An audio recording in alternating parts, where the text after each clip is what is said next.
Have you heard of the Bunny Man? I wouldn't be surprised if it was a total cover-up.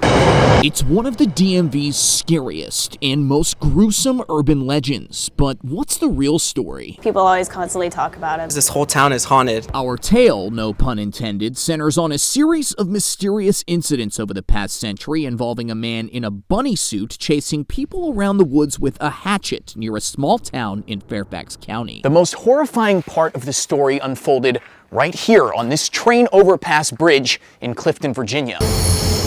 I don't know if they actually ever caught the man. Let's take it back to the year 1904. Legend has it residents from the town of Clifton, spooked by the presence of a nearby mental asylum, successfully got the place shut down. And so one night, they were transporting people from the asylum, I guess, to a prison. That's supposedly when a bus filled with dangerous patients on the way to the city of Lorton's prison crashed either in or near the tunnel underneath this overpass on Colchester Road, which, for some reason, I thought would be a good idea to explore. The hell is that? When I first moved in here, people would come down on Halloween and ghost hunt or do whatever they thought they could find. After the bus crash, police were allegedly able to safely account for all the asylum patients, save one.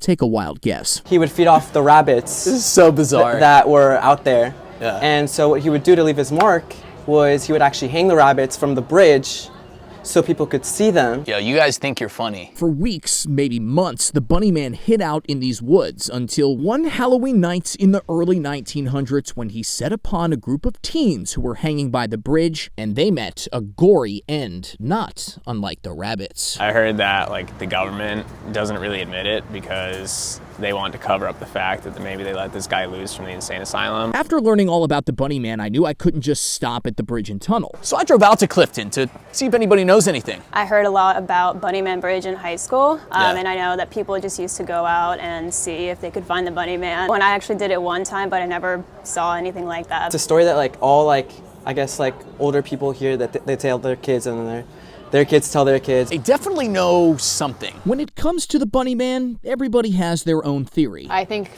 there may be some people playing as him to try to scare little kids or, just scare people away if anybody tries to investigate. Do you think he's gonna pop back up? I personally don't think so, but it kind of reminds me of just that 2016 clown chasing era. There is absolutely zero shot you would catch me here at night. What am I doing?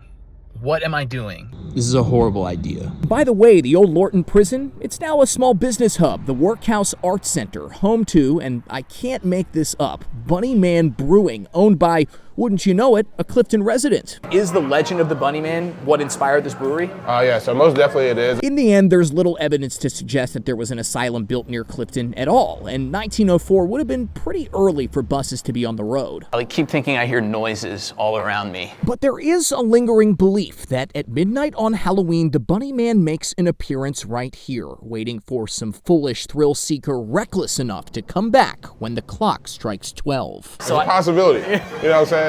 I'm not saying it won't happen, I'm not saying it will happen. That's up to you know what I'm saying? You gonna try it out?